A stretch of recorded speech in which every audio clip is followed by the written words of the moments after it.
저희 주제회의 사회 맡아주시는 박연희 이클레이 한국상무 소부장님 소개해드리겠습니다. 안녕하세요. 소개받은 자는 이클레이 한국상무소의 박연희 부장입니다. 오늘 이 세션 진행을 맡았습니다. 이제 청중이 많지는 않지만 이제 제일 보시는 분들이 오셨으니까 이 내용에 조금 집중하고 내용 들으시면서 그동안에 생각하셨던 어느 세션보다 같이 생각이 할 수 있는 시간이 많은 세션이 되겠습니다. 자료를 모두 다 갖고 계셔서요. 오늘 이 세션의 주제는 지역 지속 가능성과 교통 인프라 이렇게 붙여 있습니다. 근데 이제 이 세션에서 하려고 하는 건 뭐냐면 SDG 11번의 소위 지속 가능한 도시를 갖고 있잖아요. 근데 우리가 다 지금 도시가 농촌과 도시를 구분할 때에 또 도시이기도 하지만 우리가 지속 가능 발전 영역에서 도시를 얘기할 때는 우리의 삶보다 이런 전제로 있다는 얘기를 시작을 하는 게 좋고 싶어요. 그래서 이제 이 세션이 시작하는 거는 우리가 도시에서 뭔가 이제 SDG 11번 얘기하고 있는 것은 도시가 3터인데 이 3터 안에서 실현해야 될 가장 큰 가치를 모두 격차를 좀 줄이기 위한 민간다운 3터 이게 이제 부분적으로 지향하는데 그런 와중에 그 중에 중요한 게 교통 아젠다를 갖고 있잖아요. 이게 교통이라기보다는 모빌리티 아젠다를 얘기하죠. 그래서 어떻게 됐죠? 누구나 그렇죠? 여성이거나 남성이거나 건장하거나 그렇지 못하거나 모든 사람들이 적정한 가격으로 쉽게 접근할 수 있는 교통정책의 실현 이것이 구체적으로 목표에 들어있고 그리고 우리 상태를 돌아봤을 때 사람으로서 소위 모빌리티를 얘기하는 그 다음에 우리 삶의 여러 가지 삶을 이루는 사회 시스템을 이제 운영하는 데 있어서의 수소 이런 것들이 이슈예요. 우리의 삶터 그리고 우리가 이 도시 안에서의 교통 혹은 모빌리티 혹은 수소이라는 시스템이 어떻게 조금 더 정착되도록 하는 노력이 이 시대에 필요한 겁니다라는 장식으로 만들어진 거예요. 그래서 발표에서부터 여기 중에 이제 선생님들이 각각의 교통 발전 도시와 모빌리티 이슈에 대한 얘기를 해주시고 그래서 여기 자료집을 먼저 조금 간략하게 소개드리자면 오늘 주제 발표를 한국 건설 기술을 연구원 백남철 선임연구원에서 발표를 해주신 자리에 계시고요. 그리고 이제 그 발표를 중심으로 우리 사회에서 보다 이제 폭력성이라고 하는 가치를 실현한다고 했을 때 어떤 우선적인 고려를 해야 될까라고 하는 문제를 주시면서 먼저 장애인 이동권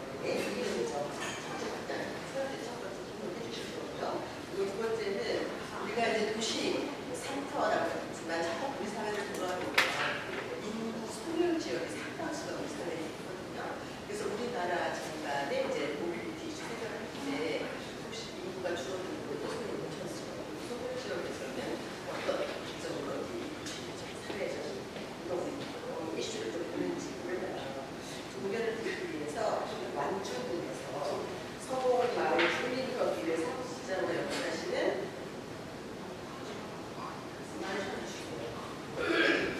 다시 리바이브 할 필요가 없죠.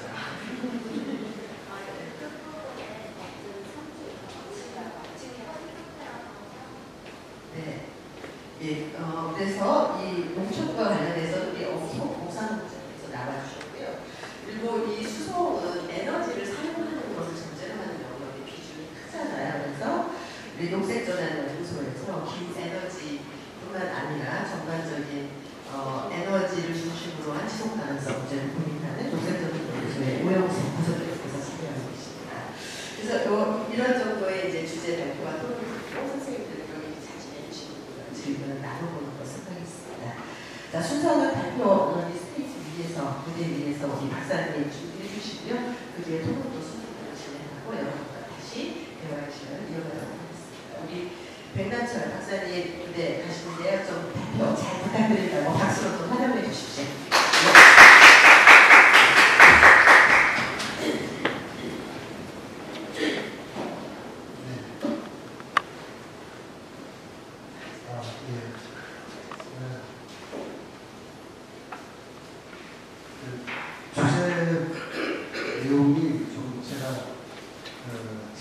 평가를 받았을 때 포용성과 환경성을 좀 고민을 했습니다. 근데 먼저 제가 교통에서 지금 과연 어떤 상황인가 전체적으로 보고 싶어요. 수송 시스템은 시민사회의 혈관이고 전체 이미지를 이어주는 역할을 합니다.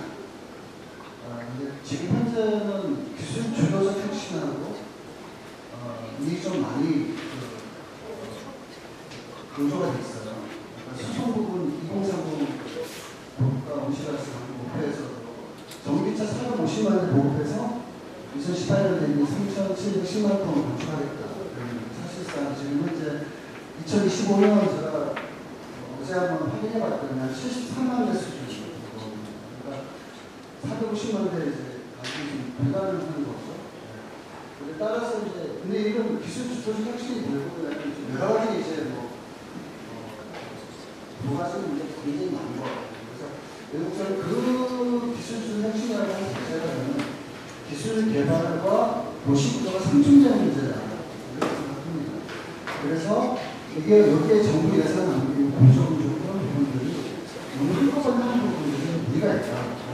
그래서 이런 부분에 시민 주도적인 포용성, 그래서 저는 포용성이라고 하는 것이 시민 주도적으로 하는 포용성, 그것이 저는 포용성이라고 생각합니다. 그래서 국제교통 수단자나 보행자는 활동교통, 또 장애인 포함해서 시민 참여되는 포용으로 했을 때 상충되는 게 아니라 완충이 될 수 있다. 특히 이제 저희가 전기 자전거를 포함한 자전거 이용률로 이렇게 10% 만약에 우리가 진행시킨다면 최대 1,560만 톤의 온실가스 감축이 수송 부분 2030 1시부터 약 40%가 확보될 수가 있습니다.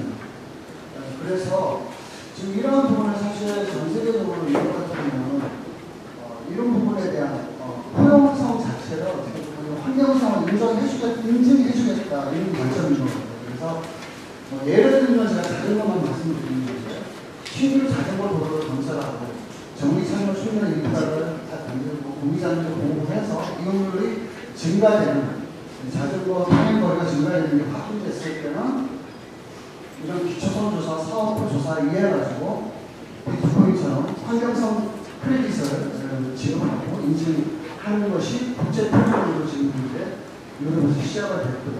그래서 이걸 아리백에 판매해서 2026년 1월부터 시작되는 제품의 탄소 발자국 추적하는 시기에 대응을 할 수 있고 이런 준비를 하고 있었는데 제가 이거 2013년 4년부터 이제 이런 부분들을 했는데 실제로 이걸 그냥 과정을 주지 않으시고 과학기술을 배웠고 독도교통부가 어떤 사업만 하시더라고요.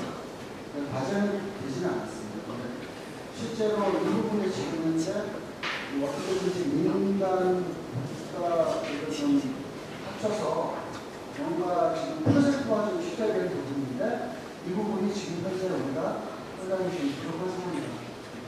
쉽고 그래서 이런 시민 주도적 표현을 통해서 우리가 기술 주도적 혁신을 가져가는 데 있어서 완성할 수 있는 거다.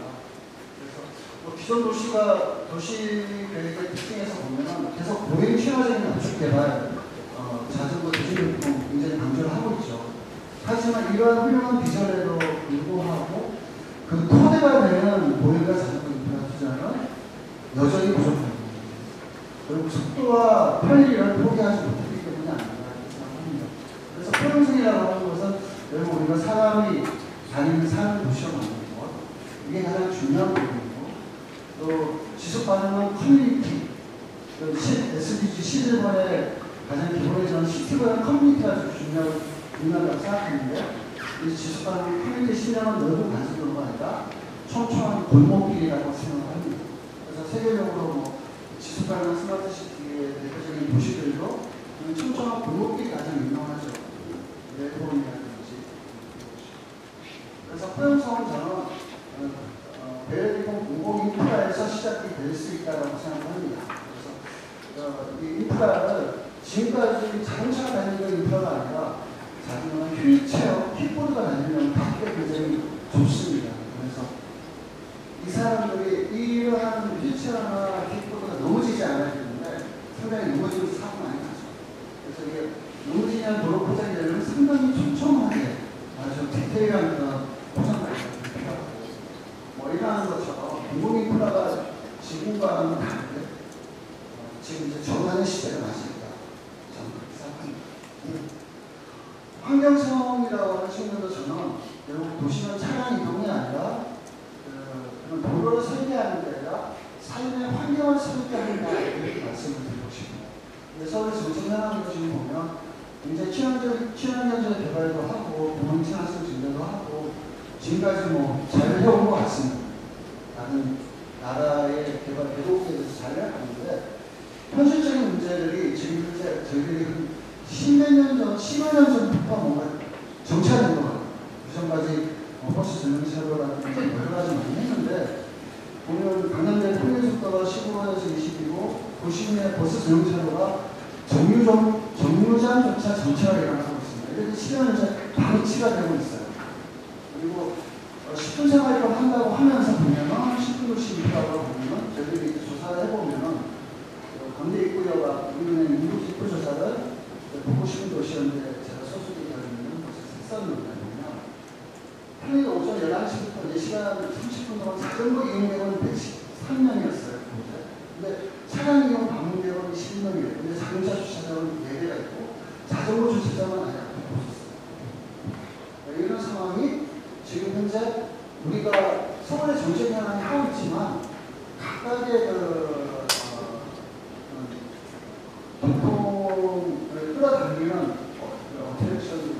시설이 있는 은행이든 병원이든 이곳에 과연 우리는 보행이나 자전거를 위한 투자들이 실제로 되고 있는가 봤을 때는 아까 보험까지 뭐가 좀 해왔죠.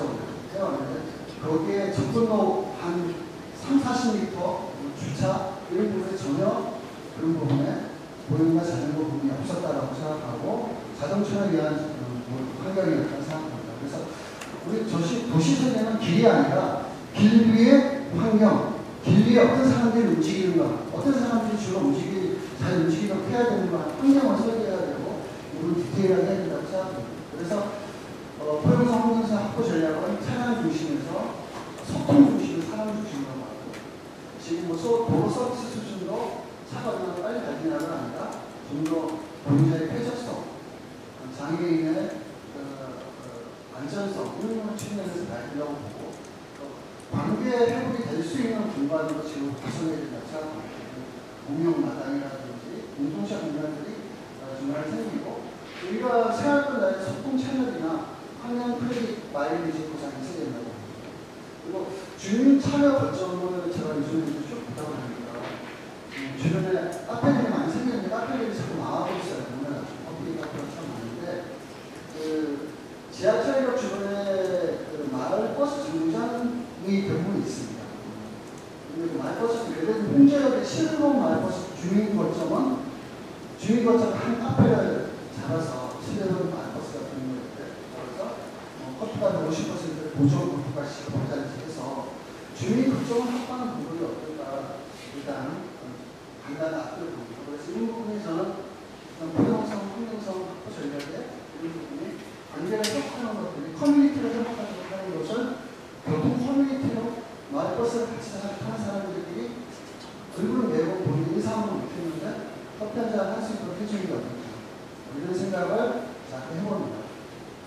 그래서 저는 실행 과제는 결국은 활동교통이라고 하는 부분이 보이는 차점입니다. 이런 부분들이 동선을 회복할 수 있도록 시범도시를 만들어줍니다.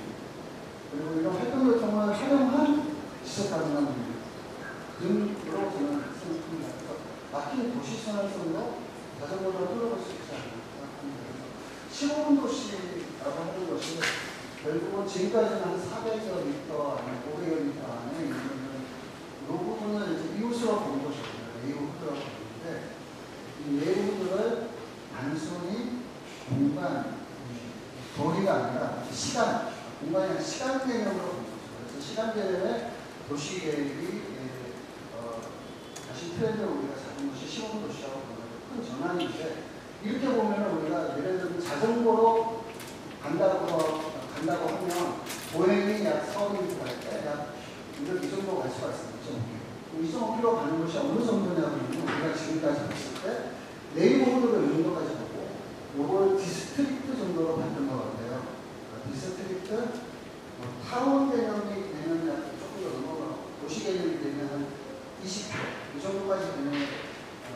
거리가 한 10km 정도가 되는 도시로입니다. 이런 개념으로 우리가 지금 전체적으로 정의해보면 되는데 우리가 디스트릭트로 같은 것까지가 이렇게 우리의 커뮤니티 공간을 보는 거죠. 이것이 지금 이제 마을버스가 서울시로 다니는 공간이에요. 그래서 커뮤니티를 이제 이렇게 500m 하는 보기는 좀 어려워요. 그래서 이 부분은 우리가 시골 도시 개념으로 우리나라가 지금 잘 못해온 건 아니고 마을버스 같은 경우는 잘 해온 부분들입니다. 근데 그 부분을 조금 마을버스로 다 채울 것이 아니라 자전거로 한 20-30% 정도 더 채우면 어떨까 전환하는 그런 부분들이 분명히 있는데 그런 부분들을 보는 겁니다. 그리고 지금 오토바이 물려 문제시 일부 자전거로 바꾸자고 하는 것이 지금 유럽 같은 경우는 그래서 우리나라 지금 저도 이 부분 가지고 한번 제안을 했었습니다. 근데 지금 대부분의 신도시들은 충분히 지금 가능한 부분입니다. 신도시 외곽에 물류센터들이 있어서 그 물류센터를 중심해서 자전거로 전기 자전거로 만약에 간다고 하면 대부분의 지금 신도시는 한 4-5km 발경이기 때문에 그래서 세종시까지도 주변에 물류센터를 이용하면 자전거로 해가지고 그 내부에 오토바이 택배는 완전히 없앨 수 있다는 그 상을 하고 제안을 한 적이 있었습니다. 과학 기술을 갖고 공통적으로 그걸 가지고 이제 환경성 프랙티스를 하겠다라는 선언을 하시는데 아직 그 부분은 이제 실제로 어떤 시범 사업을 연결되지 못하고 있습니다. 그래서 이 부분은 저는 지금 현재 신도시에서 되었으면 좋겠고 지금 근데 신도시를 가만히 보니까 세종시도 그렇고 지금 이제 상업과 엔터가 완전히 죽어버리는 것 같아요. 그러니까 온라인 쇼핑이랑 모바일 서비스 때문에 상업지구 개념은 완전히 사실상 신도시에 너무 많은 상업지가 죽고 그 다음에 우리 OTT하고 지금 이제 여러 가지 모바일 서비스가 나오는 이유들 때문에 엔터테인먼트 기능도 완전히 죽어버립니다. 그래서 사실 신도시 주거에 우리가 지금 주거가 들어가고 상업, 엔터, 병원 이 정도가 들어가는데 상업, 엔터 완전히 죽어버렸어요. 근데 이 부분을 지금 어떻게 살릴 거냐라고 하는 문제는 거꾸로 생각을 해보면 그 안에가 지금 현재 이 택배 이런 부분들 때문에 오토바이 오히려 지금 이제 오토라이즈 지금 이제 우리가 생각했던 거와 반대와 20년 전으로 교통 상황이 거꾸로 돌아간 거 부분이 되죠. 그렇죠. 지금 이 택배 이 물류 부분은 어떻게 바꿔야 되냐는 부분이 심각한 문제입니다. 어떻게 이 부분을 지속 가능한 문제입니다. 그래서 이 부분은 저는 단순히 이제 이 부분은 아주 새로운 학문이 될 수 있다고 봅니다. 새로운 철학, 학문, 새로운 인문학. 그래서 이런 새로운 인문학을 연구할 수 있는 작은 서울대학교 12대학이든지 부산대학교 12대학이든지 파리 1대학, 2대학, 7대학 그런 캠퍼스를 서울 물류 7대학 이런 식으로 해서 세종시에다가 만들고 거기에서 집중적으로 시범사업을 하면서 교육과 그 물류를 하기 위한 사업체를 또 만들고 교수들한테 만들려고 하는 거죠. 그래서 교육과 새로운 벤처 사업이 들어갈 수가 있습니다. 물류가 지금 도심 중앙에 아주 작은 규모. 지금 이제 상업지구 죽었기 때문에 상업지구 경매라는 이거니까 그런 식으로 국가에서 받아서 그런 작은 대학과 작은 벤처 기업을 붙여주죠. 그런데 아주 명문으로 국가에서 시범사업 100% 자금을 주고 그렇게 한다 그러면 지금 15분 도시에서 우리가 봤을 때 우리가 지금까지 주거 상업 엔터 그런 요건을 배우는 없었는데 상업과 엔터로는 도저히 안 된다는 게 증명이죠. 그래서 우리가 교육과 일자리, 새로운 벤처 이걸 넣어서 지금 다시 한번 시범 도시로 우리가 만들어 서울시 안도 마찬가지로 지금 그렇게 할 수 있다고 봅니다. 그래서 그런 개념으로 하는 것이 바로 이제 이미 유럽 같은 곳에서 이렇게 작은 500m, 400m 빌리지라는 게 이렇게 넓이는 9배로 높이는 것도 있고 그래서 이런 이러한 것들에 대해서 좀 심각한 방법으로 심리적으로 고해하고 사진을 활성화될 수 있도록 해주는 방법들입니다. 또 이러한 부분들이 보면 저는 직접적인 사진입니다.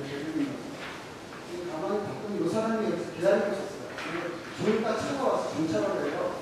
정찰을 해서 여기서 휠체어가 나오면서 장애인 부분을 모시고 나오면서 그 사이를 뚫고 자전거가 지나갔어요. 저는 이게 자전거 도는지 몰랐는데 보니까 자전거가 이렇게 지나가고 사람들이 서서 휠체어를 내리더라고요. 여기가 그래서 이런 부분이 바로 서포트엑스입니다. 매니저이 말했던 서포트한 경제 시대를 만들었습니다. 이 부분이 지금 현재 우리나라에서 인도와 차도 사이가 완전히 이런 서포트한 그런 완충이 없다라고 봅니다. 그래서 또 하나가 이제 도시순환 만들어놓은 지금 현재 보면 서울시 같은 경우도 저는 충분히 지금 외국산항도로 갖고 강변도로를 갖고 이럴 때 자전거 전용차 한 레인을 만들 수 있다고 봅니다. 여러 가지 방법을 하면. 그래서 그런 식으로 도시 순환을 자전거로 알릴 수 있게 해줘야 지금 바뀐다고 봅니다. 이 부분 잘 아시는 부분이고. 그래서 여기 시민 편의 중심으로 지금 현재 얼마 전에 2.5톤 차량이 100km 속도로 시청하고 마음으로는 돌아가시는 분이 마음으로 안 서계시는 분이 차가 내려와서 여기에 가드레일이 있었지만 들어가셨죠. 근데 제가 이거 지금 사실 이거 하고 난 다음에 제가 평가 과제 무슨 너무 책임을 가지고 했는데 너무 많은 사고들이 발생하고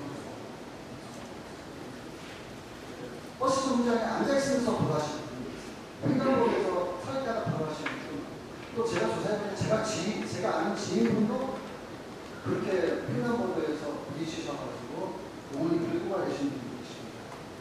그래서 이런 부분에 저는 아까 앞에 말씀드렸던 서포트엑스가 인도와 차도 사이에 지금 만들어져 있지 않을까 생각합니다. 그 방법은 여러 가지가 있는데 가장 빨리 할 수 있는 방법은 노상주차를 허용해 주는 겁니다. 근데 그것을 이제 이런 방법을 허용해 주는 거예요. 그래서 저는 법제도적으로 지금 현재 정부 예산이 미국 같은 경우도 전체 교통 예산의 5.3%를 보행하고 자전거를 쓰고 있어요. 독일도 마찬가지예요. 그래서 우리나라도 지금 매년 14조 원 정도 도로 철도 교통 예산을 쓰고 있는데 약 5% 정도 보행 자전거를 사용할 수 있다고 봅니다. 철도역을 만들면 철도역하고 자전거 주차장 만들어야 되고요. 자전거 주차장이나 자전거 접근로를 만들어야 되고요. 그럼 당연히 거기에 돈이 들어가는데 전혀 우리는 지금 현재 철도역을 만들고 GPS 능력을 만들면서 앞으로 보면은 완전히 이 택시와 일반 차의 정차해주는 팩팩이 들었습니다. 이게 여기에 사실 GPS역 하나에 약 10,000대 정도의 자전거 주차장이 만들어졌어야 되는 것이거든요. 자전거 접근으로 사실. 많은 사람들은 지금 거기 어떻게 접근하라는 것이. 지금 현재 그래서 지금 예산은 상당히 이렇게 바꿔야 된다고 그러는데 이 부분이 아직까지 우리가 0.1% 준다고 생각합니다. 1%. 이거 충분히 근데 도로와 철도 대부분 어디에 쓰이고 있냐면 도로 그냥 기존의 차도 별로 안 다니는 차도에 도로에 포장을 재포장하고 정비하는 데 사용해요. 이런 부분들이 와야 된다고 생각하고 결론적으로 저는 지속 가능한 환경하고 결합한 교통수단 전환이 필요하다고 말씀드립니다. 시흥도시에 6가지 기능이 있는데 지금 현재 우리는 주거와 산업, 엔터, 병원 정도만 넣고 나머지 실제로 교육과 일자리 부분은 전혀 안 들어갔어요.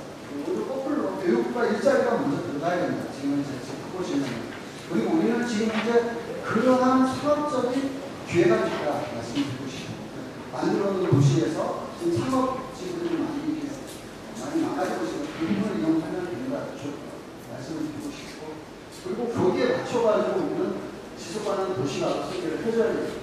말씀드리고 지속가는 이유, 나중에 주차장, 이런 사회적 공간을 안충시에 굉장히 만들어줘야 됩니다. 그리고 시민 편의를 높이면 안정성도 높아진다 이렇게 말씀드립니다. 계획과 설명을 있으면 안 됩니다. 도시가로 운영으로 시민 편의를 높이는 것을 해줘야 됩니다.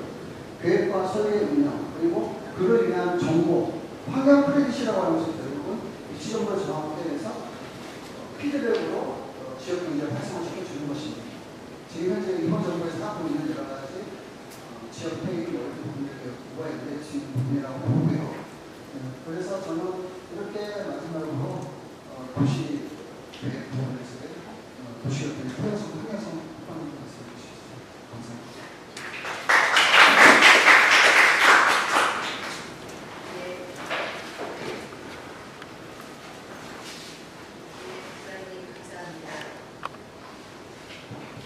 네, 고맙습니다.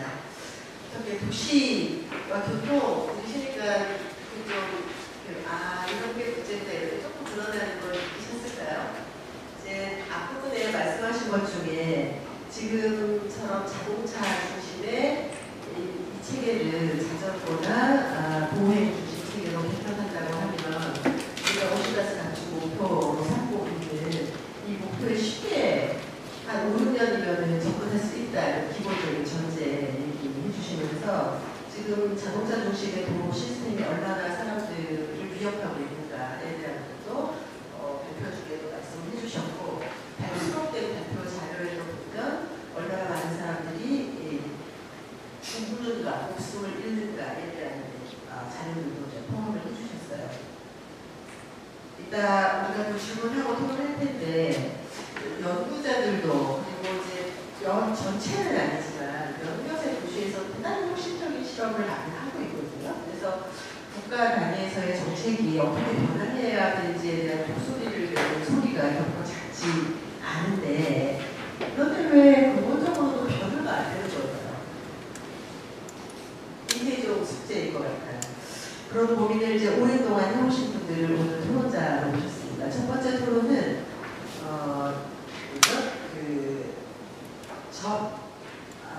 전국 장애인 이동권연대 이은정 전체국장님께서 10분간 먼저 토론해 주시겠습니다.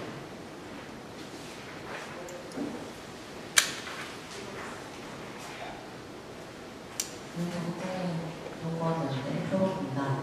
자료를 좀 늦게 해가지고요. 정말 뽑아왔는데요. 하루 이렇게 들어보도록 하겠습니다. 장애 시민을 전제로 한 도로교통과 도시의 재설계, 분리 없는 이동의 시작이라는 제목을 써왔고요. 지속 가능한 도시를 우리가 지금 상상하자는 주제로 모여 있잖아요. 그렇다면 현재 이 도시가 우리의 개입 없이 어떻게 되어갈 것인지, 어떤 모양새인지를 먼저 가늠을 해봐야 할 것 같습니다. 지금 한국 사람들 절반 정도는 수도권에 살고 있고요. 90% 이상이 도시에 살고 있다고 합니다. 그러면 이제 인구가 밀집한 도시에서는 막 드론택시 이야기가 나오고 있어요. 그런가 하면 사람이 없는 노선, 벽지 노선 같은 경우에는 버스 노선이 많이 없어지고 DRT, 수요 응답형 교통체계라는 것들이 들어오고 있습니다. 혹시 DRT를 들어보셨는지 잘 모르겠어요. DRT는 어떻게 운영이, 지금 실제로 운영이 되고 있거든요. 어떻게 운영이 되고 있냐면 앱이나 전화로 내 목적지와 지금 내가 탑승하려고 하는 곳의 정보를 보내면 그 근처에 있는 차량을 내가 이런 곳으로 보내줍니다. 그래서 내가 그걸 타고 가는, 나의 목적지로 가는 길에 또 다른 사람들이 비슷한 경로로 신청을 하면 그 사람을 태워가지고 이동을 하게 돼요. 그래서 버스가 항상 우리는 버스 정류장에 기다리면 오잖아요. 그렇게 버스를 이용하는 것이 아니라 내가 가려고 할 때, 수요자가 있을 때만 버스가 움직이도록 되어 있습니다. 이렇게 비고정 노선으로 운행을 하게 되면 수요가 적은 노선에 운행 횟수를 줄이면서도 이용자의 그 배차 시간이 너무 길지 않게 된다라는 큰 효율화 방안으로 굉장히 주목을 받고 있고요. 실제로 시범사업도 많이 도입이 되고 있습니다. 잘 하고 있는 것 같죠. 그런데 역사적으로 교통이 속도와 효율이 높아질 때마다 교통약자, 장애인들의 접근성이 늘 고려되지 않아 왔습니다. 발제문에서 속도의 경쟁에서 단계의 회복으로라고 말씀해 주셨는데 지금 이 시점에서 우리가 이 주제를 가지고 대입을 해야 된다고 저는 생각합니다. DRT가 지금 시행 중인 지역을 제가 좀 정리를 해봤는데요. 부산, 대구, 인천, 경기, 그리고 강원, 영월이랑 경남, 창원, 전남, 제주 이게 다는 아니고 몇 군데가 더 있습니다. 근데 이 중에 휠체어 리프트나 슬로프 장치가 있는 차량 서비스는 경기에 딱 한 군데 있습니다. 그것도 10% 미만의 차량만 휠체어 리프트, 슬로프 장치가 설치되어 있습니다. 지구적 장애 운동은 2000년대 초반에 저상버스를 보급하기 위해서 계단버스에 막 쇠사슬로 묶고 버스 밑에 기어들어가고 그렇게 하면서 엄청나게 열심히 싸웠습니다. 그래서 2002년에 처음으로 저상버스가 도입되기 시작했고요. 시내버스를 중심으로 점차 저상버스가 늘어나고 있는 시점입니다. 그런데 이렇게 노선버스가 점점 DRT로 바뀌어 가면서 장애인들은 오히려 더 이동권이 퇴보하는 현상을 맞이하고 있는데요. 법에 따르면 DRT는 비고정 노선이기 때문에 저상버스를 도입할 의무가 없습니다. 그래서 저희가 지자체를 돌아다니면서 DRT에도 저상버스를 운영을 해달라고 요구를 하고 있는데요. 그렇게 요구하면 뭐라고 대답하시냐면 시범사업이라서 그렇습니다. 저희가 본사업 할 때 나중에 생각하시죠. 이렇게 얘기를 합니다. 근데 시범사업 때 저상버스 도입을 하지 않았다가 본사업 때 저상버스 갑자기 도입하기 굉장히 어려워요. 그동안 이미 많은 것들로 운동을 해왔기 때문에 그런 식으로는 도입되지 않을 것이라는 것을 저희는 너무나 잘 알고 있습니다. 20년이 지난 지금도 휠체어 타 장애인 이용할 수 있는 광역 저상버스 단 한 대도 없고요. 시외 고속버스도 없습니다. 아까 앞에서 마을버스 정류장 앞카페를 말씀을 하셨는데요. 마을버스도 굉장히 저상버스 도입률이 낮은 상태입니다. 농어촌 지역에는 저상버스가 5%도 안 되고요. 철도도 역사 내에서 엘리베이터 고장나면 바로 못하게 되고 휠체어석도 설치되지 않은 철도들이 돌아다니고 있습니다. 좁은 인도폭과 울퉁불퉁한 보도블록은 휠체어 이용 장애인들이 굉장히 신체에 큰 무리를 겪게 되고요. 사실 장애인들이 지하철에서 환승하기가 굉장히 불편합니다. 그래서 이미 보행하기 불편한데도 불구하고 보행 중심으로 다니고 있어요. 조금 더 걸려도 그냥 이렇게 불러서 가곤 하는데요. 이럴 때 인도폭이 좁아서 차도로 다닐 때가 많습니다. 위험하죠. 발달장애인 분들은 지하철역에는 환승 통로, 엘리베이터, 출구 번호 찾는 거 굉장히 어려우시고요. 그리고 저상버스가 실제로 다닌다고 하더라도 버스 정류장이 휠체어 내릴 만큼 충분한 공간이 없는 곳들이 농어촌 지역을 중심으로 아주 많습니다. 그래서 슬로프를 내리지 못하는 경우도 있고요. 그리고 운전원분들께서 슬로프를 내리려면 인도에 아주 가까이에 해주셔야 되는데요. 그거를 못 해주시거나 그래서 차도에 내리시는 경우는 슬로프를 아예 펼칠 수가 없습니다. 그렇게 되면 밖에서 못하는 거야. 못하고 기다렸다가 하면 된다고 치는데 안에서 타고 있는 경우에는 내릴 수가 없게 되죠. 그러면 다 같이 버스를 멈춰 세우고 안에 계신 승객분들도 불편해지고 그러면 휠체어 이용 장애인 승객은 안에서 심리적으로 위축되는 감정을 느끼게 됩니다. 그렇기 때문에 휠체어 이용 장애인들이 주된 이동 수단이 교통약자를 위한 특별교통수단일 수밖에 없습니다. 대중교통을 이용을 해야 되고 우리가 탄소 감축해야 되고 이런 시대에 저희는 항상 1인 1 차량을 타게 되는 것이죠. 이런 상황에서 다른 대중교통수단에 접근을 할 수 없다면 장애인들은 집이나 거주시설에 다시 머무르게 될 텐데요. 그래서 장애인만을 위한 특별교통수단은 지속 가능하지 않다라고 생각을 합니다. 이렇게 탄소를 막 넉넉히 배출해가면서 가뜩이나 전동 휠체어 타니까 맨날 충전하고 저기 쓰는데 그러면 안 되지 않겠어요? 저희 장애인 회원분들도 만나보면 우리는 특별한 취급 받고 싶지 않다. 대중교통을 이용하고 그러고 나서 특별교통수단은 없어지는 것이 맞지 않냐라는 이야기를 저희도 하고 있습니다. 결국은 장애인의 공동체의 일원으로 여기는 대중교통 시스템과 보행 중심 도시의 재설계가 필수적이라는 것이며 발제문에서도 말씀을 하셨듯이 도시계획이 속도와 효율 중심으로 이루어져 왔습니다. 정류장의 위치, 차량 규격도 차량의 흐름을 기준으로 해왔습니다. 앞서서 지금이 전환의 시대라고 말씀하셨는데요. 저도 지금이 전환의 시대이고 기회라고 생각합니다. 북미 국가들보다 우리가 선진국이라고 흔히 말하는 북미 국가들보다 타이완이나 타이 같은 왕따들이 장애인 인구가 훨씬 좋은 경우들이 많아요. 이게 왜 그러냐면 늦게 도입이 됐기 때문에 설계할 때부터 장애인을 고려해서 만들었던 것이거든요.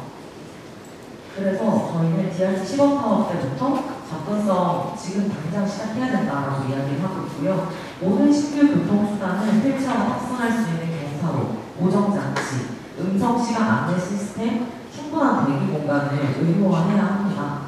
차량 규범뿐만 아니라 정류장과 도로 인프라 자체가 교통약자를 기준으로 설계되어야 한다는 것입니다. 앞서서 우리 주제가 포용성이었잖아요. 근데 저는 포용성이라는 말이 무슨 뜻인지 검색을 해봤더니 남을 널리 받아준다, 감싸준다 뭐 이런 뜻이더라고요.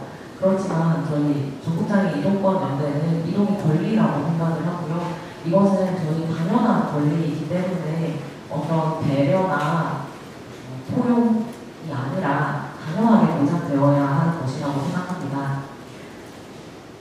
그렇기 때문에 우리는 그동안 장애시민을 배제하고 도시가 발달을 해왔고 앞으로 전환의 시대를 맞이하여 지금이야말로 그동안 오래 잘못되어 왔던 것을 바로잡을 때라고 생각합니다. 이제는 여기까지. 네, 반갑습니다. 자, 박수로 김민정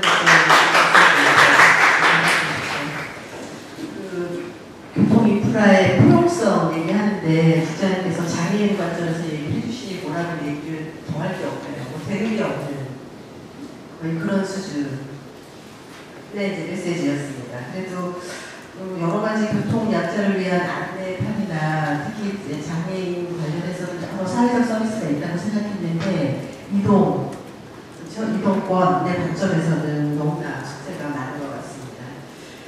이번에는 우리 엄성호 국장님께 마이크를 넘기겠습니다. 네, 방금 소개받은 엄성호이라고 합니다.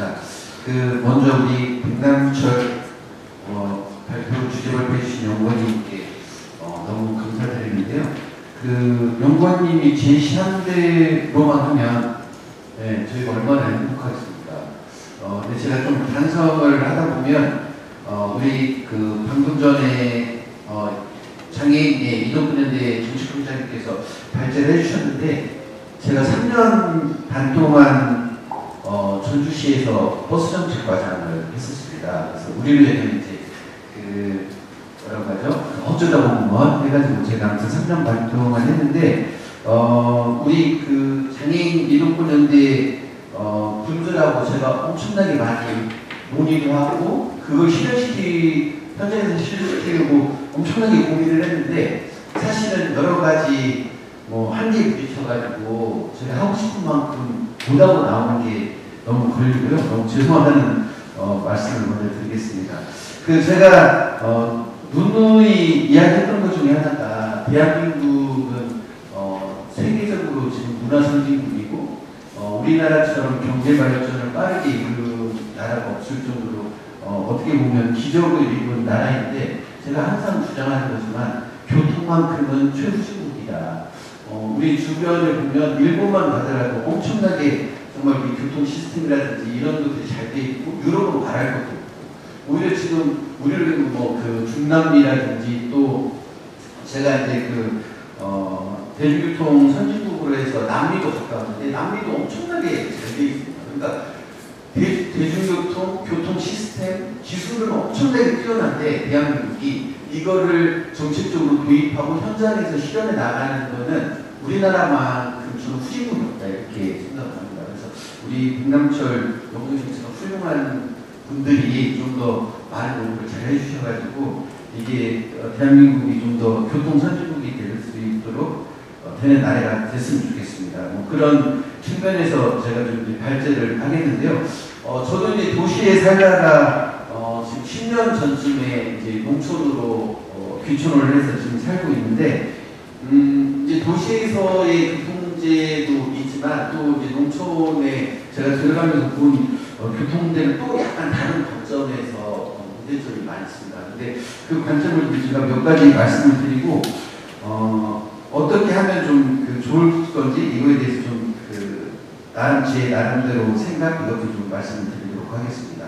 일단 농촌은 아시다시피 어르신들이 되게 많습니다. 그래서 아까 이제 그 장애인 입구로 거의 농촌은 어르신들이 다 거의 장애인의 버금갈 정도의 이동권이 되게 취약합니다. 그래서 농촌은 훨씬 더 그런 포용성 교통정책의 포용성을 도시보다도 훨씬 더 강조해서 저는 이제 준비를 해야 되는데 농촌은 뭐 여러 가지 예산이라든지 이런 측면에서 봤을 때 도시보다 열악하기 때문에 그런 것들도 상대적으로 더 부족한 상황이고요. 제가 이제 여러 가지 몇 가지 지금 이제 그 농촌의 현실을 말씀드리겠는데 농촌은 지역이 넓게 펴져 있다 보니까 대중교통이 되게 도시에 비해서 훨씬 더 열악합니다. 첫째는.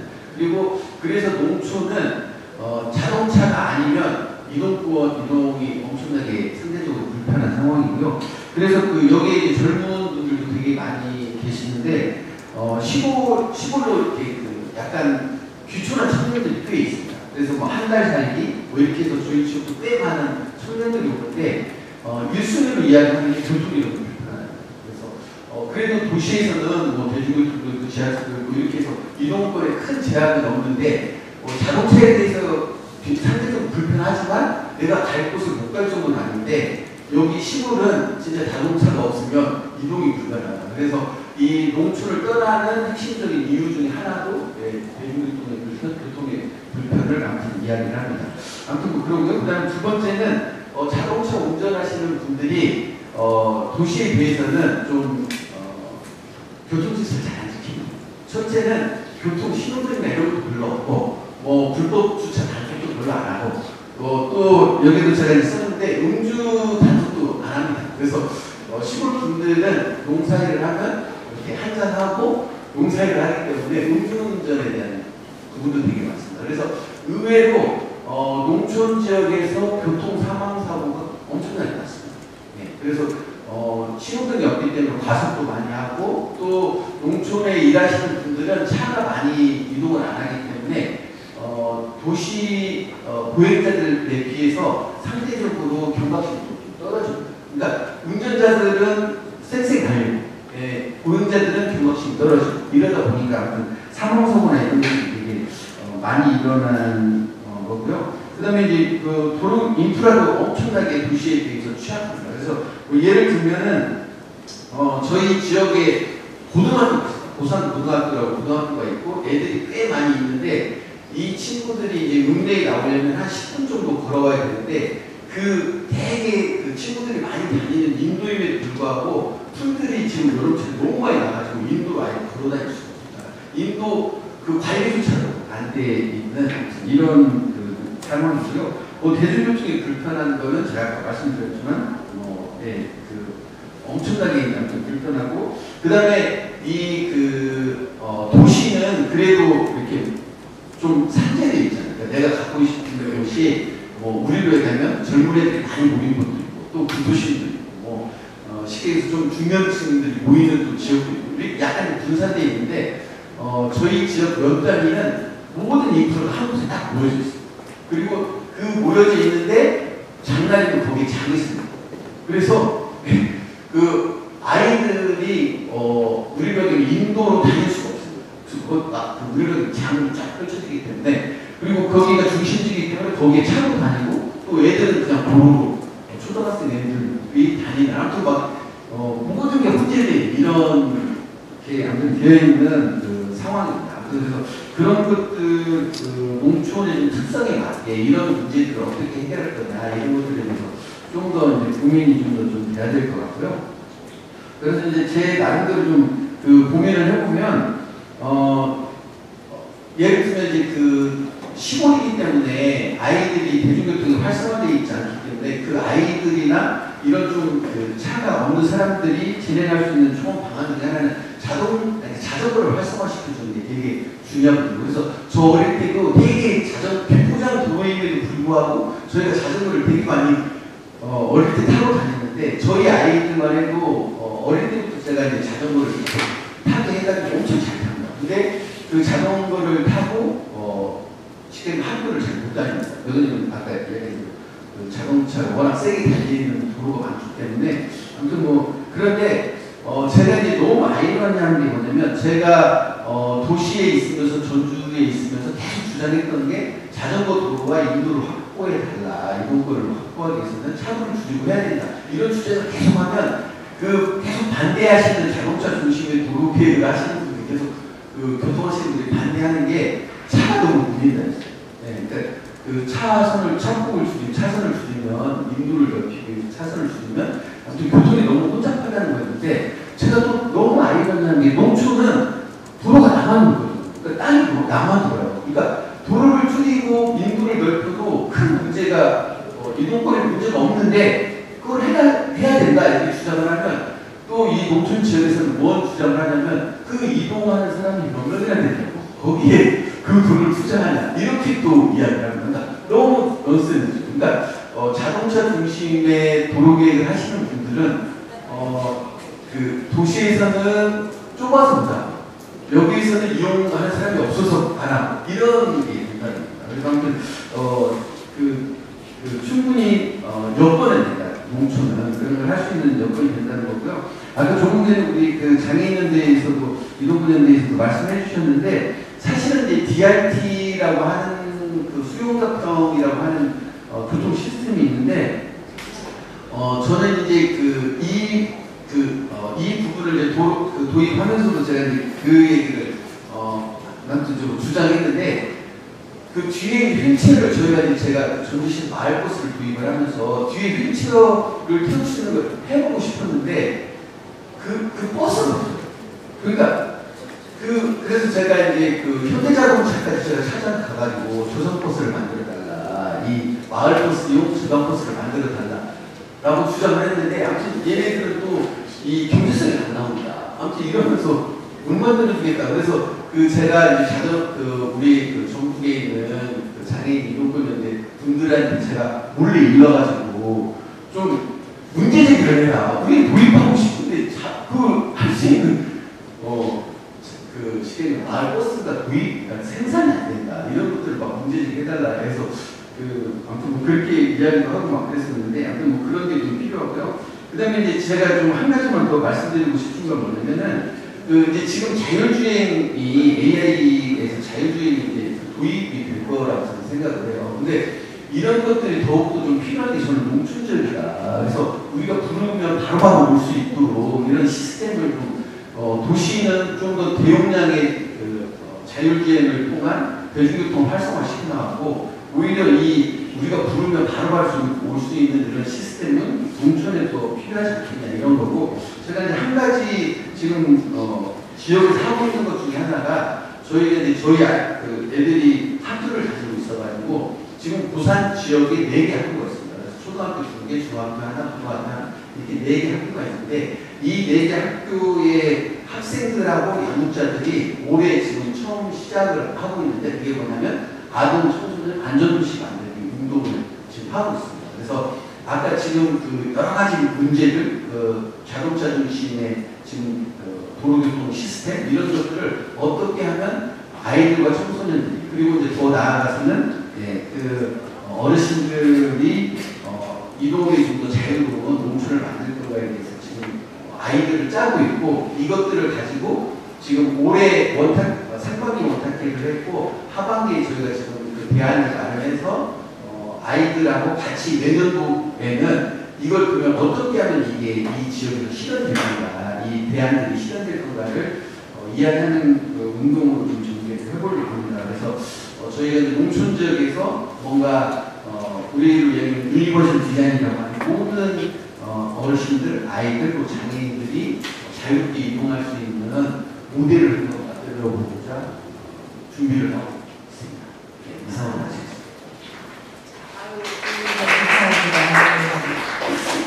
지금 근데 국장님 고산 지역에서 하고 있는 이런 활동을 좀 잘 되면 좋겠는데, 귀한 작업인데 여기 참석하신 분들이 어떻게 이걸 좀 지원할 수 있는 방법이 있을까요? 혹시 각 기관에 계시니 이런 과정을 정기적으로 리포트를 하러 관찰을 하고 그거를 이렇게 소개하고 이렇게 하는 기관이 있다고 하면 그걸 좀 될까요? 그렇죠. 그렇게 할 수 있는 분들 좀 마치고 제안을 좀 해주시면 좋겠고요. 그다음에 그리고 지역에서 이런 전복시된 사례들에 대한 사례를 찾기도 하니 그런 것도 선정할 수 있는 방안을 생각해보면 좋을 것 같습니다. 대단히 귀한 실험을 하고 있고 지금은 농촌 지역의 현실 얘기하셨지만 앞서 전주 시에서도 오랫동안 일을 하셨기 때문에 이게 하루까지 그동안에 고민했던 내용을 여기 지역에 구체적으로 실현하기 위해서 다각도로 애쓰실 것 같아요. 우리 지금 백남철 박사님 박사님 발표하고 두 분 토론 들었는데 이 토론 내용만 보면 우리나라 완전히 교통 그런 마음이 막 드는 내 마음이 무겁습니다. 다음 녹색전환연구소의 오영석 부소장님 토론 준비하셨는데요. 네, 반갑습니다. 금방 소개받은 녹색전환연구소 오영석이라고 합니다. 두 분, 백남철 박사님 발제 그리고 토론 잘 들었습니다. 개인적으로 저는 이제 대구에서 오랫동안 지내고 서울에서 이제 생활하는 지 한 1년이 조금 안 되었는데요.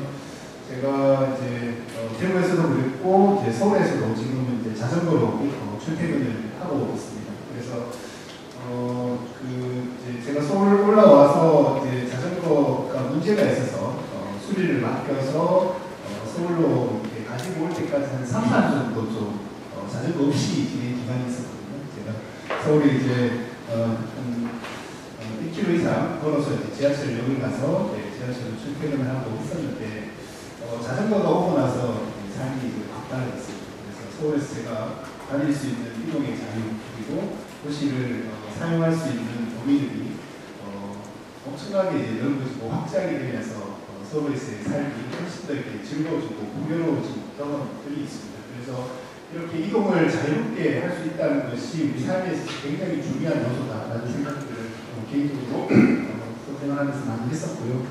오늘 얘기 나누는 이제 지속가능 발전 목표 11번 목표가 이제 지속가능한 도시에 대한 이야기이고, 이 지속가능한 도시를 얘기할 때 교통 부분이 매우 중요합니다. 11번 SDG 11번 목표 중에 두 번째 목표가 이 교통과 관련된 목표이고, 11-2번의 그 SDG 11-2번이 모두를 위한 안전하고 저렴하며 접근 가능하고 지속 가능한 교통 시스템의 접근성을 보장해야 된다, 이런 얘기들을 하고 있는데요.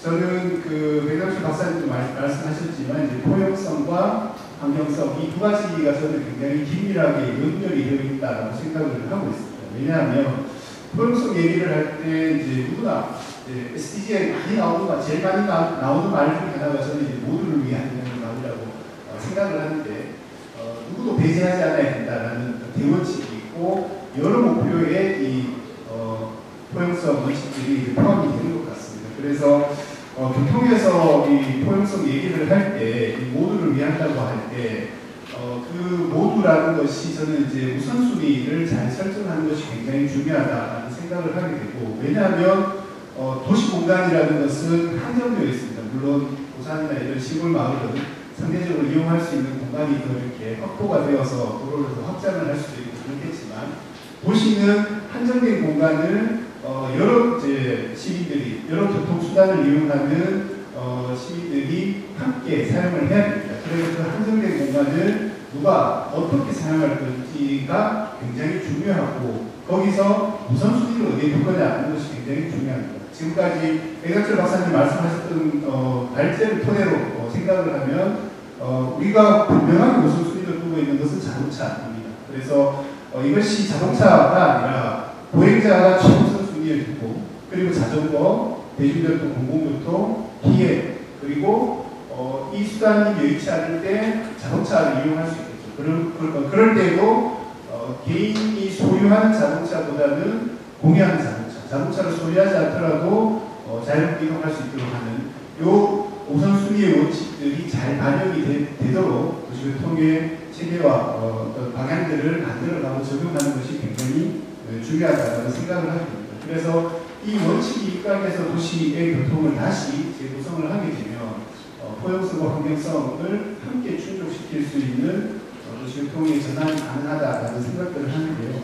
근데 이 생각을 이제 전문가들이나 일부 시민들만 하는 것이 아니라 각 지자체, 중앙정부가 하고 있는 많은 법정 계획들, 교통 계획에서도 좋은 말은 다 들어가 있습니다. 사람을 중심으로 하고 사람의 우선이 돼야 되고 이런 이제 그 원칙들과 가치들은 다 반영이 되어 있는데 실제로 이제 이 교통정책이 집행이 되고 실행되는 과정에서는 그 원칙과는 전혀 반대로 자동차 소통 중심으로 자동차를 가장 중심에 놓고 고민을 하고 정책이 이루어지게 되고 백만태 박사님 얘기하신 발제문에서도 보듯이 예산만 보더라도 얼마나 우리가 자동차 중심으로 되어 있는지를 알 수가 있습니다. 그래서 저는 이게 원칙에 대해서 공감하지 않는 사람이 있고 이 원칙에 대해서 반대할 사람이 저는 없다고 생각을 합니다. 다만 실제로 그런 이 원칙이 반영이 된 도시의 교통체계, 도시를 어떻게 전환할 것인가라는 부분이 함께 고민해야 되고 좀 집중해야 될 부분이 아닌가라는 생각이 드는데요. 그런 관점에서 저는 첫 번째로 백남수 박사님 얘기하신 시범 도시가 굉장히 중요한 전략이 될 수 있다고 생각을 하고 있습니다. 걸어서 5인 자전거는 한 2.5km 정도의 반경에서 상당히 쾌적하게, 편리하게, 그리고 안전하게 이동할 수 있는 시스템을 만든다면 우리의 삶의 질이 굉장히 달라질 수 있다는 생각을 하는데요.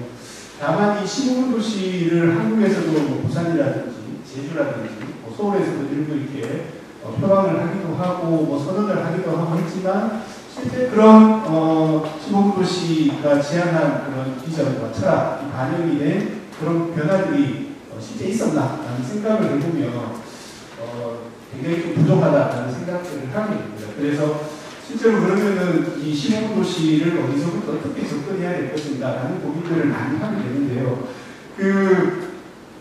이제 우성모 교수님 얘기하셨던 그 남미의 유명한 도시 중에 꾸르티바라는 도시가 버스를 지하철처럼 이용할 수 있도록 만든 그래서 공공교통을 혁신한 굉장히 중요한 도시로 알려져 있고 그 시스템을 만든 시장님이 자이메 레르데르라는 시장님이신데 이 시장님이 강조하는 게 도시 침수이라는 게 있습니다. 도시를 전체를 바꾸려고 하면 너무 거대하고 힘들고 어렵잖아요. 그런데 거기서 가장 중요한 한 지점, 중요한 한 포인트를 찍어서 정말 시민들이 변화를 체감하고 공감할 수 있도록 이게 정말 괜찮구나라고 시민들이 느낄 수 있는 변화들을 만들어주면 그 변화들이 도시 전체로 확산되어 갈 수 있다는 얘기들을 하고 있습니다. 그래서 저는 이 15분 도시가 이 도시 침수의 관점에서 어느 한 지역을 지정을 해서 시민들이 체감할 수 있는 이런 변화, 효용감을 느낄 수 있는 전환들을 만들어낸다면 굉장히 도시를 바꿔나가는 게 중요한 전략이 될 수 있다는 생각이 들고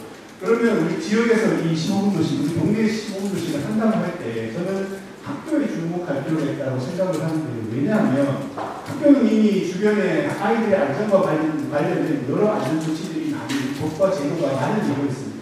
속도를 30km로 제한을 한다든지 여러 제도들이 있어서 이런 것들을 조금 더 적극적으로 해외에서는 스쿨 스트리트라고 해서 아예 아이들 통학 시간에는 학교 주변의 차량을 통행을 못하도록 하는 프로그램을 진행을 하기도 합니다. 그래서 학교 주변부터 이렇게 참는 거리를 만들어 나가고 도로에 자동차 도는 공간들을 지역에 있는 주민들이 경험하도록 하는 것이 굉장히 중요하다는 생각을 하게 되고요. 또 한쪽에서는 학생들이 자전거로 통학을 하고 학원을 가고 자전거를 가장 열심히 이용하는 친구들 중에 하나는 학생들일 것입니다. 유럽의 자전거 도시로 많이 알려져 있는 암스테르담의 코펜하겐 같은 경우에 자전거로 출퇴근하는 비율이 거의 30% 40% 이상이 되잖아요. 근데 그중에 학생들이 학교 갈 때, 통학할 때 자전거를 이용하는 비율은 70%는 넘습니다. 그래서 학교를 가는 통학로로 가는 것은 굉장히 복잡하지 않습니다. 굉장히 단순하고 일정한 루트가 있을 것입니다. 그래서 그 길부터 아이들이, 학생들이 안전하게 이동할 수 있는 자전거 인프라를 구축을 해주고 그렇게 자전거를 타는 아이들이 또 동네에서 마을에서 많아지게 된다면 어떤 체감할 수 있는 변화들이 생기지 않을까 하는 생각이 들었고요. 두 번째는 박사님이 소프트H 말씀을 하셨는데 저는 이렇게 그 도시교통체계를 자동차가 아닌 사람 중심으로 전환을 한다고 할 때 도시 인프라를 바꾸는 것이 굉장히 중요하다는 생각을 합니다. 그래서 도로 다이렉트라는 얘기를 하셨는데 실제로 도로의 폭을 줄여서 자전거나 보행자나 대중교통의 그 공간을 내어준다고 할 때 기존에 그 공간을 이용하던 자동차 이용자들의 반발이 엄청납니다. 그래서 제가 살던 지역에서도 도로 다이어트 정책을 발표를 했는데 대구시 교통국이 마비가 되었습니다. 항의하는 전화, 택시 기사부터 시작해서 운전기사들이 지금도 차가 이렇게 막히는데 도로를 줄이겠다니 지금 정신이냐 이렇게 항의 전화로 거의 뭐 시정이 마비가 될 정도였었는데 그래서 저는 이제 한편에서는 이제 시민의 절반 이상이 대부분 특방역시들이 자동차 수단 분담률이 50% 이상이기 때문에 절반이 넘는 시민들이 자동차를 이용하니까 뭐 그럴 법하다라는 생각을 했는데 근데 곰곰이 생각해보니 근데 나머지 절반은 자동차 이용하지 않는 시민들이 있잖아요. 그래서 이 시민들은 이 도로폭을 줄이려면 본인의 편익이고 혜택이 이 시민들은 왜 이 정책에 대해서 지지하고 아니 오히려 왜 한 4차선 줄이냐 2차선 줄여내라 라고 이렇게 요구하는 목소리를 내지 않을까 이런 고민들을 하게 되었습니다. 그래서 그런 이제 도시교통의 공간을 도로 공간을 재분배하는 데 있어서의 이런 시민들의 인식과 참여와 그런 시민정치라는 영역이 굉장히 중요하다는 생각을 하게 되었고요. 세 번째 아까 이제 예산 말씀을 하셨는데 예산을 분배를 하는 데 있어서도 그러면 기존에 쓰고 있던 도로와 자동차를 위한 인프라에 대한 이해관계자나 요구하는 시민들, 요구하는 사업자들이 훨씬 더 많고 그 사람들의 영향력들이 훨씬 더 강하게 반영이 되기 때문에 그런 부분들을 전환하기 위해서는 이런 부분들에 대해서 이렇게 목소리를 낼 수 있는 시민들의 세력화, 조직화 하는 것들이 굉장히 중요하다는 생각을 하게 되고 이런 차 없는 거리에서 해방감을 느낀 편의를 느낀 보행자들 자전거로 이동하면서 편리함을 느낀 시민들 그리고 대중교통을 잘 이용하면서 그런 이제 이런 교통이 확장되고 더 지원이 필요하다는 데 대해서 공감하고 있는 이런 생태교통 기후 시민들이 많아지게 되고 이들이 그 생태교통이 더 확장될 수 있는 도시교통 체계, 정책, 예산, 집행에 대해서 강력하게 목소리를 내고 요구하는 활동들을 조직하고 세력화하고 특히 내년 지방선거에서 그런 목소리들을 강하게 선거 준비하는 과정에서부터 반영을 하면서 정치적으로 실제로 반영이 될 수 있도록 마음대로 하는 활동을 준비하는 게 필요하지 않을까 하는 생각을 합니다. 이상입니다. 네. 어떠신가요? 저는 우리 백남철 박사님이 발표하고 토론하고 오영석 부서장까지 이 토론 내용 들으면서 이 패널을 받는 특별히 이견이 있지 않은 것 같아요. 그래서 백남철 박사님께서 제시해주신 앞으로 미래의 도시계획 방향에 대해서 찬동하고 이것을 구체적으로 어떻게 실현할 것인가에 대한 얘기, 토론들이 좀 이어졌다고 생각합니다. 혹시 앞에서는 아무 입장 차이가 없었는데 앞에서 얘기한 것 이외에 좀 다른 관점 가지고 계시겠어요? 혹시 가지고 계실까요? 아직 아무 손도 보이진 않는데요. 저 그동안에는 뭐 NGO, 장애그룹, 그다음에 좀 농촌 지역부터 얘기했는데 좀 나오긴 했지만 지방정부에서는 어떤가요? 지방정부 말씀하셨던 것처럼 오히려 네, 제 질문 빨리 요청해주세요. 안녕하세요. 저는 한국지속가능발전센터에서 활동하고 있는 윤경호라고 합니다. 제가 던지고 싶은 질문은 사실 저 개인적인 이제 고민이기도 한데요. 문제 해결이 아직 안 돼가지고 제가 아주 거의 10년 전부터 컴팩트 시트라고 하는 개념을 들었고 그 지향성에 대해서 이제 효율, 에너지 효율 도시라든지 자원순환 도시 이런 컨셉으로 이제 그걸 지향하는 도시계획학자들 정책들이 제안됐었거든요. 이거는 이제 아무래도 그 미국같이 이제 이렇게 느슨하게 되어 있는 도시계획 되어 있는 그런 나라들 관련해갖고 인프라 같은 것들을 좀 이렇게 뭐라고 해야 되나 효율적으로 긴밀하게 짜놓으면 훨씬 더 에너지 소비 부분에서 효율성이 있지 않는다라고 하는 이제 합의여서 저희도 많이 이제 그걸 긍정적으로 생각해야 되고 한국은 이미 컴팩트 도시가 많아서 이제 그걸 어떻게 더 컴팩트하게 효과적으로 이용할 수 있을까 시스템에 대한 고민들이 있었는데 저가 최근에 드는 고민은 사실은 이제 우리 유은정 장애인 그룹에서 얘기한 것도 있고 농촌 팀에서 얘기한 것도 있는데 지금 이제 우리가 지방 소멸 상황이라는 얘기를 하잖아요. 근데 한 번 그 장애인분, 지방에 살고 계신 장애인분이 저한테 질문을 하신 거예요. 컴팩트 도시에서 그러면 나는 무조건 내 고향에서 살지 못하고 대도시 이런 데로 이주하란 말이냐. 근데 제가 이걸 어떻게 내가 그럼 정리를 해야 되지? 라는 생각이 딱 들었었어요. 그래서 지금 백남철 박사님도 계시고 농촌과 장군도 계시니까 어쨌든 이 부분에 대한 고민들 계속 이렇게 물론 한 명 한 명의 인권과 그들의 삶의 질도 중요하긴 하지만 계속 이렇게 컴팩트하지 않고 느슨하게 인프라를 깔게 되면 사실 환경적 측면에서는 이게 과연 바람직한가? 왜냐하면 토지 이용에 따른 환경 문제도 탄소 배출 문제라든지 이런 환경 문제도 상당히 높잖아요. 환경적 관점에서 이게 참 고민스럽다, 딜레마다라고 하는 게 있어서 그 부분에 대해서 농촌 장애인 백남철 교수님께서 말씀을 좀 듣고 싶습니다. 여기서 그 답변이 될 수 있을까 하는 생각을 들으면서 질문을 듣게 되는데요. 혹시 또 다른 질문 있으세요? 모아서 답을 들으려고 합니다. 네.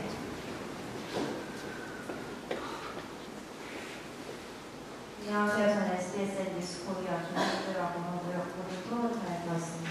저는 백남철 한국건설기술연구원 선임연구원님께 질문 드리고 싶은데요.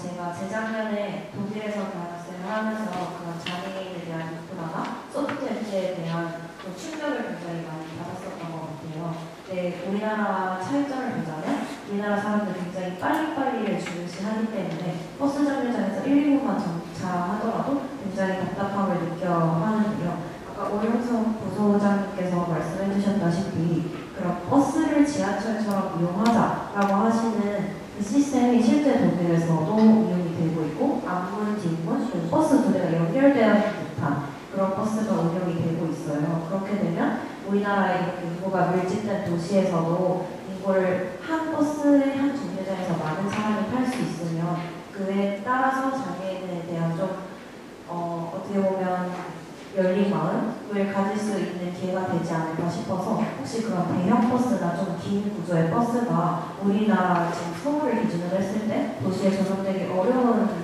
현실인지 한번 여쭤보고 싶었습니다.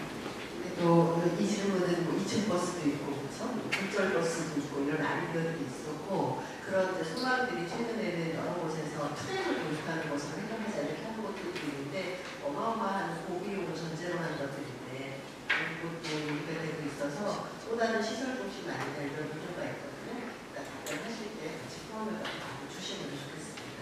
또 질문 있으실까요? 한 분쯤 더 있으면 모아서 답변 듣고 마무리를 하려고 합니다. 주세요. 두 가지 질문만 할까요? 네.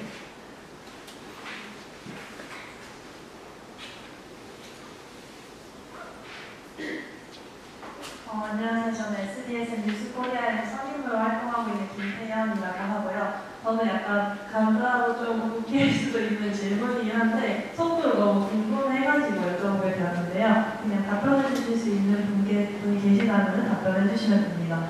우리나라 특성상 사실 산 지역도 많고 언덕지대도 되게 많잖아요. 그런 데에서는 자전거가 전기 자전거라도 솔직히 조금 올라가기 어려운 구조가 많은 경우도 있는데요. 이런 경우에서는 그 15분 도시로 설계할 때에 자전거가 잘 이동을 할 수 있을까? 오히려 좀 어렵지 않을까라는 생각도 들게 되어가지고 우리나라 특성을 고려한 그런 자전거 15분 도시는 어떤 식으로 설계할 수 있을지가 조금 궁금했습니다. 감사합니다. 네, 15분 도시는 다 실험하려고 노력하는 비교적 최근에 이제 제안되고 실험하고 있고 실현하기 위해서 노력하고 있는 과제이고요. 오히려 SBSN 뉴스 그룹들 많이 계시는데 그런 거를 조금 상상하고 얘기할 수 있는 후속 활동 과제 이런 걸 하시면 훨씬 더 좋을 것 같아요. 특별 분들 중에서 이제 포함해서 답을 좀 해주시면 좋겠습니다. 뭐 질문 3가지 있었는데요. 해당되시는 거 이은정 부장님께서 답 하시면서 그다음에 부장님 해주시고 오영석 부소장님 질문하겠습니다. 컴팩트 실지 말씀해 주셨는데요. 사실 장애인들은 정말 많은 숫자 아직도 장애인 거주 시설에 살고 있습니다. 그래서 그 한 방에 여러 사람이 모여서 살고 있고 의료인이나 여러 사람들이 와 있는 상황인데요. 그래서 장애계에서는 살던 곳에서 살 수 있어야 한다. 그리고 시설 밖으로 나와서 살아야 한다.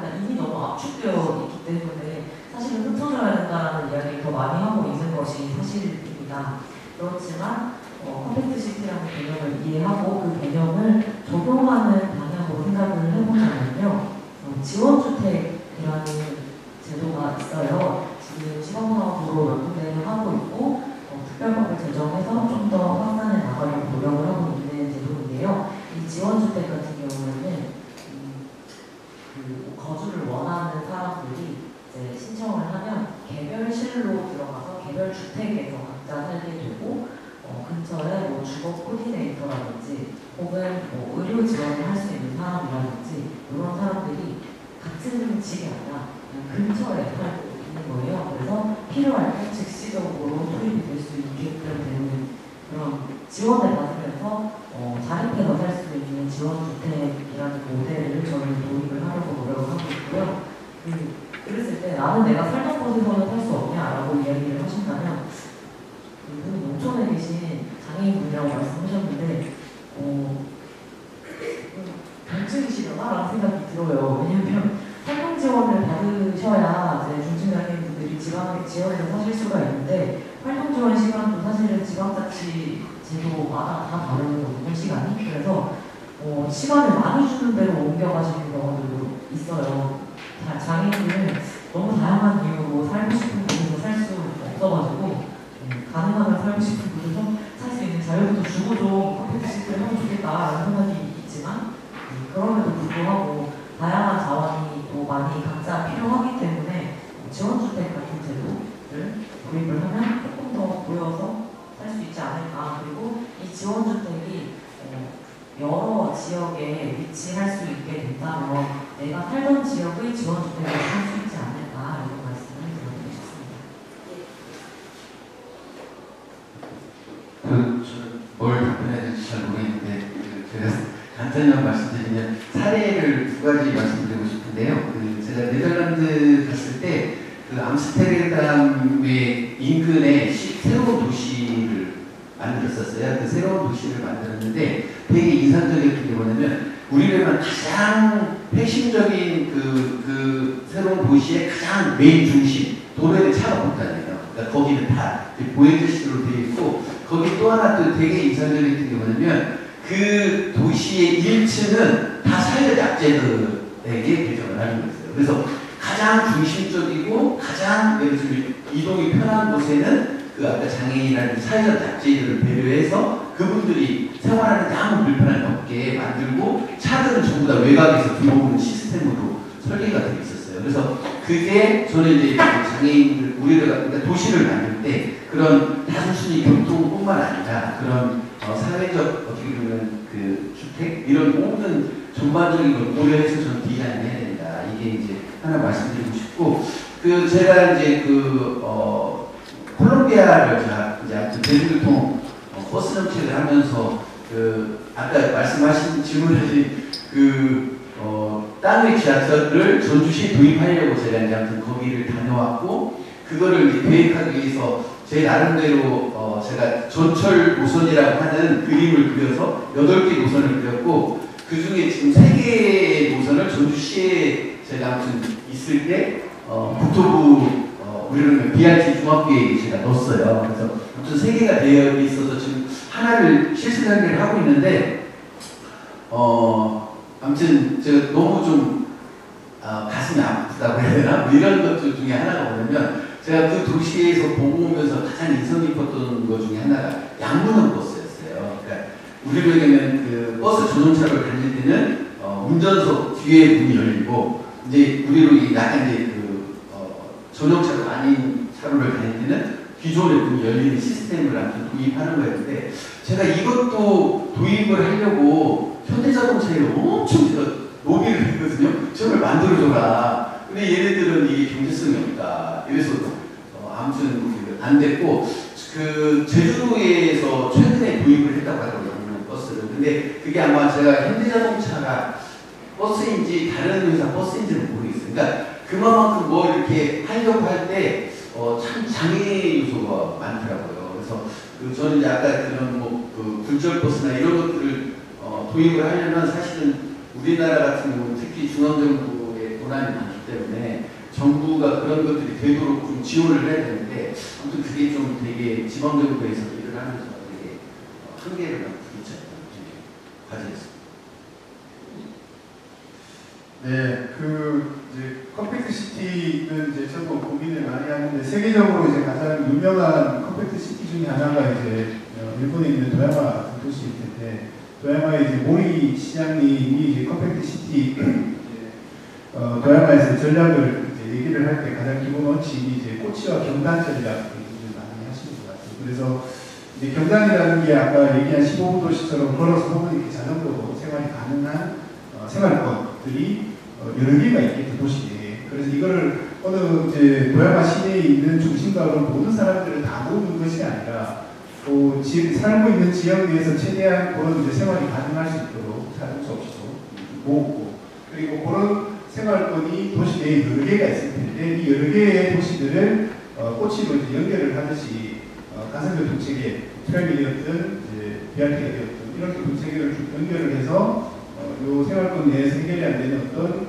필요한 서비스나 어떤 볼 일이 있으면 그런 교통수단으로 이동할 수 있도록 만들어주는 거예요. 그래서 이게 뭐 장애인이든 뭐 이렇게 시골에 혼자 살고 있는 분이든 이게 이렇게 좀 광범위하게 퍼져 있는 도시가 사실은 한정된 예산과 자원들을 가지고 도시를 관리하기에 혹은 지역을 관리하기에 좀 한계가 많기 때문에 그런 것들 조금 더 이렇게 계획적으로 예를 들면 코펜하겐이 5 손가락 도시계획으로 되게 유명하잖아요. 그죠? 그래서 대중교통 축이 있는 라인을 따라서 도시를 확장을 해나가는 전략을 했는데 한국은 그런 게 아니었기 때문에 좀 어려운 점들이 있기는 하겠지만 그럼에도 불구하고 그런 이제 좀 생활 번역들을 여러 개를 만들어내고 그걸 잘 유기적으로 연결하는 전략들을 좀 고민해보고 있다는 생각이 들었고요. 굴절버스는 국장님, 우성 선생님 좀 말씀을 하셨지만 이게 다른 문제가 아니고 이렇게 하려는 의지가 없어서 저는 안 된다는 생각을 합니다. 예를 들면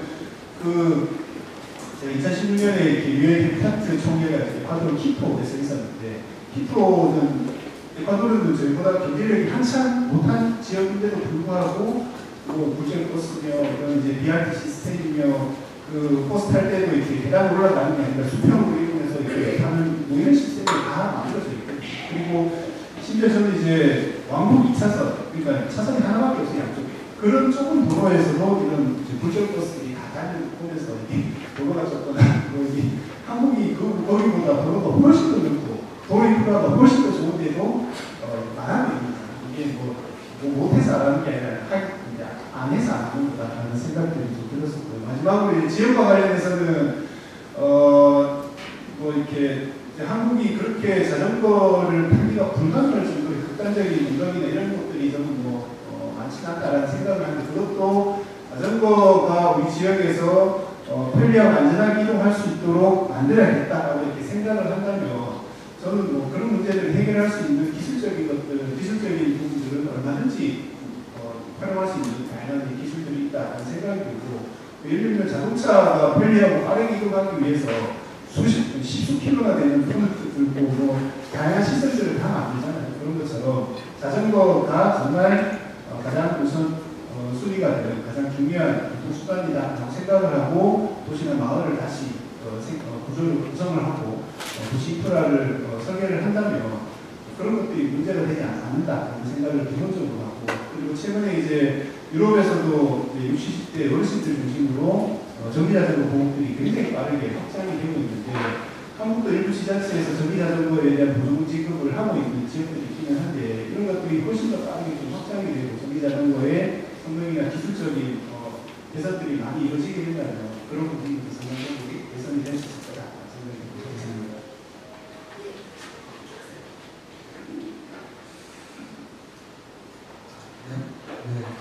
먼저 대중교통 독일에 경우를 말씀하셨고 저도 독일 같은 경우를 보면서 탑승하고 내리는 과정이 굉장히 우리보다 빠르죠. 그 이유가 체킹을 하지 않고 만약의 경우에 이제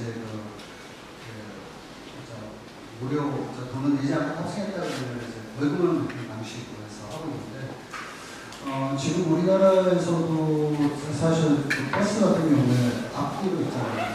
근데 꼭 탈 때는 앞으로 타야 되고 내릴 때 뒤쪽으로 내리다 보니까 그런 문제가 있는데 그건 만약에 요금을 내지 않는다 그러면 그냥 지금 현재 시스템에서도 버스의 탑승 시간하고 내리는 시간을 약 50% 정도 감소시키고 국가적으로 상당히 지금 그 교통 정책 비용이라든지 관련 비용들이 굉장히 상당할 수 있을 거라고 생각해요. 근데 그 부분은 지금 제가 이것 때문에 한번 기술 혁신적으로 할 수 있지 않겠습니까? 위치적으로라든지 이런 걸로 할 수 있는데 이걸 하려고 한번 부산에서 제가 한번 모임을 했었어요. 공무원분들하고 모임인데 기존의 카드 시스템으로 이 돈을 넣으시는 분들이 있어요. 그분들이 전국적으로 있는데 그분들의 유니언이라고 할까요? 이런 부분들이 오셔가지고 다 반대를 안 되더라고요. 부산 같은 경우는 특히 외국인들이 많아서 특히 그 부분이 필요하거든요. 일본이나 중국은 또 많이 하고 있기 때문에.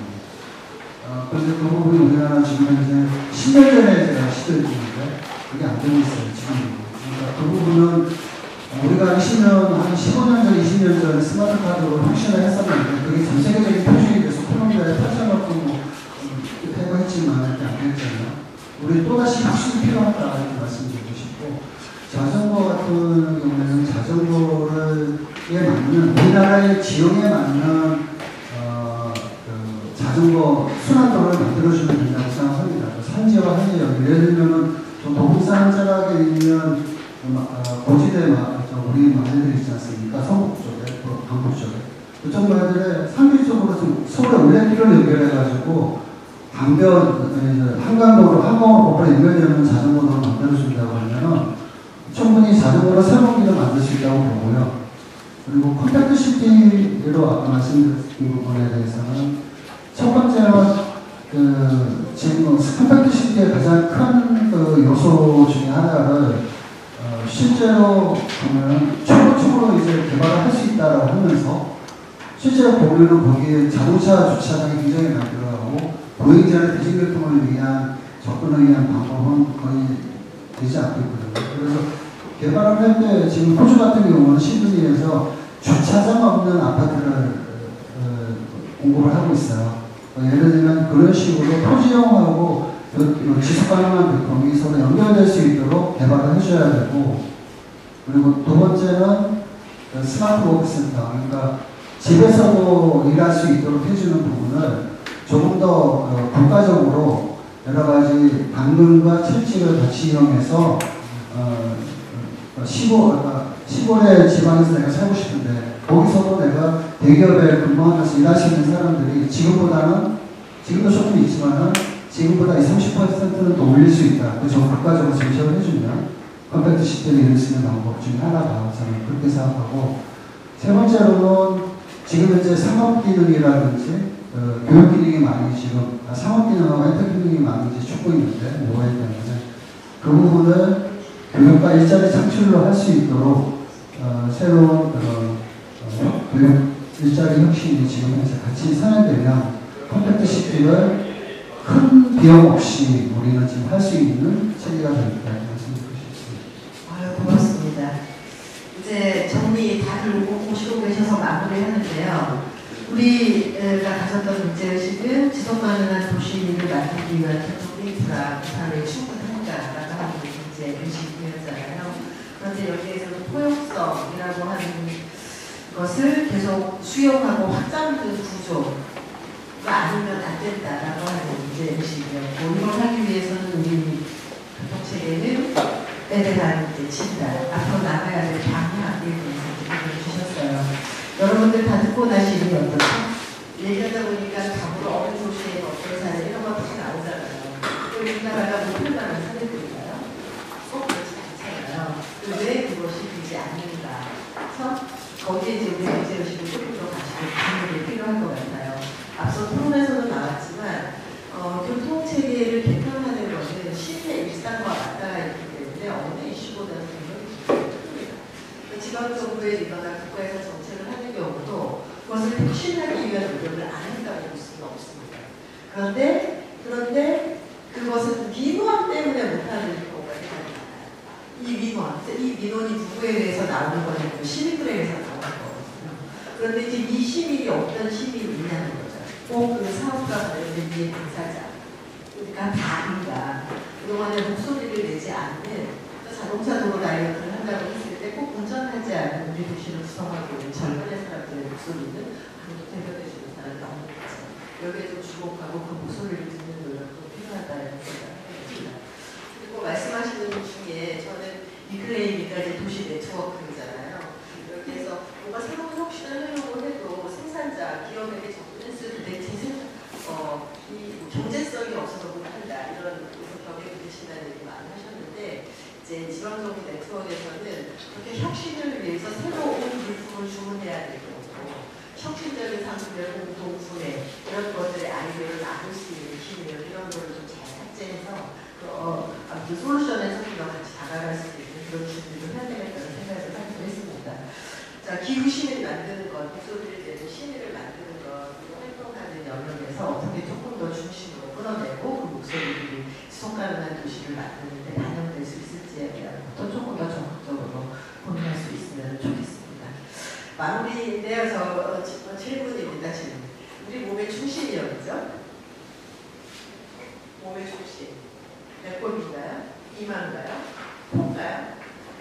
신정복 선생님은 뭐라 하셨냐면 아픈데 아픈.